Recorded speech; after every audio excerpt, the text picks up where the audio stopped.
Hi everybody, I'm Lauren from the Tasty Travelers, and today we're going to be showing you how to first start using your Ninja Foodi Deluxe. This is the Ninja Foodi Deluxe, but you can really use any Ninja Foodi that has a pressure cooker in it. We'll show you a couple of steps on how to check the seal and how to do the water test and the reason behind the water test. Be sure to check out the Tasty Travelers on our website, thetastytravelers.com, as well as on Pinterest, Facebook, Instagram, and we're now on Jump Rope as well. Okay, so let's go ahead and get started. When you take your Ninja Foodi out of the box, it gets a little intimidating because there are an awful lot of functions on it. So the very first thing that you're going to want to do is something called a water test. So what's a water test? There's a whole bunch of different reasons that you want to do it, but the main one is you want to check to make sure that your machine is getting up to pressure properly.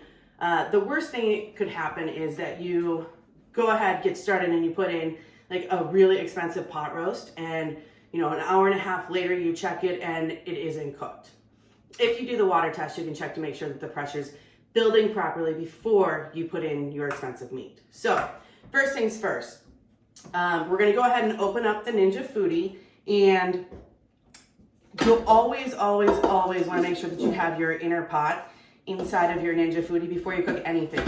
Whether you're doing something that you're pressure cooking, baking, roasting, air crisping, always need this pot. Don't ever cook anything without this pot. If you put it in the main Ninja Foodi, you're gonna ruin the heating element on the bottom. So always put your pot in first. Okay, so we got our pot in. For the water test, it's simply just that. It's water. We're cooking water. So your very first thing that you're ever going to want to cook in your pressure cooker is going to be water. So today we are just going to go ahead and get started with 1 cup of water. You can cook it with 2 cups of water, half a cup of water. We really just want to make sure that it's building pressure. So we're going to go ahead and pour our water right into the pot, the insert pot. So pour however much water you want. Go ahead and put that in there. Something to note is anytime that you're cooking under pressure, the more liquid or the more food that you have inside of the pressure cooker, the longer it's going to take for it to build pressure. So we're starting with just 1 cup of water because we're just testing it. It doesn't make any difference how long we test it for. 1 cup of water.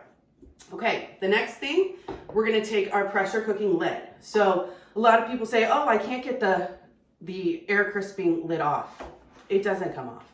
If you're air crisping, it's going to stay like this. If you're pressure cooking, it's going to stay like this the entire time. And that's exactly how it's supposed to be. So we have our second lid, which is our pressure cooking lid. Now, something to note is that you always want to have the seal inside. So I'm taking it off just to show you how easily it comes off. So this is your pressure cooking seal. It always needs to be inside of the pressure cooking lid. Otherwise, your pressure cooker is not going to build pressure. To put it back in, simply stick it right underneath the little stainless steel rim that's inside. Make sure it's in there really good. Almost every time that I pressure cook something, I double check to make sure that it's in really well. So I'll just run my fingers around the inside of it to make sure that it's underneath the little metal rim the entire way around. All right, so we've got the ring on here really good. So now we're just gonna put our lid on, and this is backwards for me, so bear with me. But the valve is always going to be on the back of the machine. So when you try to get it on, like I said, it's backwards. Let me turn it a little bit. It's a little tricky, but it does have a little notch right here, a painted on notch that shows you where to turn it so that it locks in place. It's a little more difficult when it's backwards. But you'll go ahead, you'll get that locked into place, and then you always want to double check your seal, your valve back here. So there's 2 settings. There's vent and there's seal. Whenever you're pressure cooking, you always need to double check to make sure that it is on the seal position before starting your machine. And yes, it is supposed to be very wobbly. Don't panic. It's supposed to be that way. If yours is really tight, then check out your owner's manual because something is probably wrong with it. It should wobble a lot. So move your valve over to the seal position. And then that's it. So we're going to go ahead and we're going to start pressure cooking. So to pressure cook, you simply turn the machine on, push the power button, and then you're going to choose function. So the function that we're going to use, we're going to push the function button, And if you have a different model, it may be a button next to the actual name of the function, but we have the function button. And you're gonna turn the knob until the light next to pressure lights up. So it says pressure. And then we're gonna just go straight to time. You can hit temp if yours is on, low, or some of the different settings say medium low or medium high. We want that to be on high pressure. And then for your time, since we're just doing a water test, we wanna see if it works. We're just gonna choose 1 minute. You can choose 0 minutes. There are some recipes that call for 0 minutes of pressure, and it's not a typo, it's real. What happens is as soon as the pot reaches temperature, or reaches pressure, it shuts off. It goes into the keep warm phase, and it starts naturally releasing the pressure, and that's okay. Some recipes call for that. Today we're just gonna test it out with 1 minute, and we're gonna hit start, and it's gonna start preheating so that it gets up to pressure. If there's any kind of steam that starts coming around from the bottom of your lid, that means your seal is not on correctly. If that's the case, simply just turn the machine off, move the valve to vent, open the lid and start again. There should be no steam coming from the lid, but there may, based off of what you're cooking, be steam that comes from the valve, and that's okay. Okay, so it's gonna take probably, I'd say about 5 minutes for it to get up to pressure based off of the 1 cup of water. Once it gets up to pressure, we'll come back and we'll open it up. Okay, so our machine's been preheating for probably 2 or 3 minutes, and I can already start to see some steam coming from the valve over here, and you can hear it if you listen really well. It's okay. This is supposed to happen. So if that does, don't panic. Almost every time I pressure cook something, there's a little bit of steam that comes out. So we are still waiting to preheat. We'll give it just a couple more minutes. Okay, so a lot of steam was coming out. Now the steam has stopped. Pretty close to when the steam stops, we should start to see this, instead of saying preheat or we should start to see the number of how many minutes we set the timer to. So in this case, it should give us a little beep and then change to the number 1.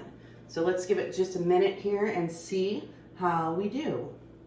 Alrighty, so now you can see that the time is ticking down from the 1 minute that we originally started it at. It does say high, and we have 50 seconds left. So we're gonna give it 50 seconds, and then we're gonna go ahead and I'll show you the difference between a natural release and a quick release. As you can see, it goes pretty quickly just to do the water test. It's really just a couple minutes of your time just to make sure that everything is building pressure as it should. If it weren't building pressure properly, it would not have switched over to the time counting down. That's a good thing. So you want to see that happen every single time that you pressure cook. And once the time ends, you're going to see that it's going to change, and it's going to say, I think it says low, and then it starts to count up. So the reason that it counts up is because the pressure is starting to release on its own just naturally. So in any recipe that says natural release, you're going to do this. And you wait, and you're done. So now, oh, it says warm. So now it is naturally releasing pressure on its own. I didn't push any buttons, I didn't unplug it, I did nothing. This is what you call natural release on pressure. You simply just do nothing and watch the timer. So if the recipe calls for 5 minutes of natural release, you're just gonna wait until it says 5 across the bottom, or across the timer. So if it says quick release, we're gonna do what I did the very first time that I released pressure. It's scary. So I got my pot holder, and I got my tongs. Let's get my tongs nice and good. And I got a wooden spoon, and I stood back like this with fear in my eyes to move the valve. And see, it's like wiggling because you can't hold it really well, but it's super scary. I'm just kidding. Well, no, I really did that, but only once, because I realized it's not that scary. So put all of those crazy tools away, and to quick release pressure, simply move the valve to vent. So make sure your hand or your cabinets are not directly above the vent, and move. Oh, see, it was a little scary. That's it. Now it's quickly releasing all of the remaining pressure. The valve is very wobbly, which is important because it makes it easier for you to move it to the venting position. Now, you do want to make sure that you move it all the way. If you just move it and it doesn't kind of click into place, then the pressure is not going to be releasing. So move it all the way over to vent, make sure it kind of clicks into place, and then all of your pressure is going to be releasing. Don't stick your hands, your face, or your cabinets or anything over it. It can, add some moisture to your cabinets, which is not good. So because we only had 1 cup of water, there wasn't a whole lot of pressure in the pot, and it's released the pressure pretty quickly. So when all of the steam stops coming out of the Ninja Foodi, then you know that your pressure has released. So we're almost there. Let's see. Looks like it's all released. A really good way to tell is if when you go to move the lid, I'm sorry, I have to move this in my direction. When you go to move the lid, if it doesn't move, that means that there's still pressure. Don't force it. Just wait until more pressure releases. So we're gonna remove the lid. See how easily that moved? And ta-da! You made water. Good job. Now you can move on and start making all kinds of fancy recipes. We'll continue to make some videos. Make sure that you check out the Tasty Travelers at thetastytravelers.com. Go to find us on YouTube, Instagram, Pinterest, and now on Jump Rope as well. I hope that you can cook some better things than water, but this is a really good start for you. All right, thanks guys. Have a good day. Once again, Lauren from the Tasty Travelers.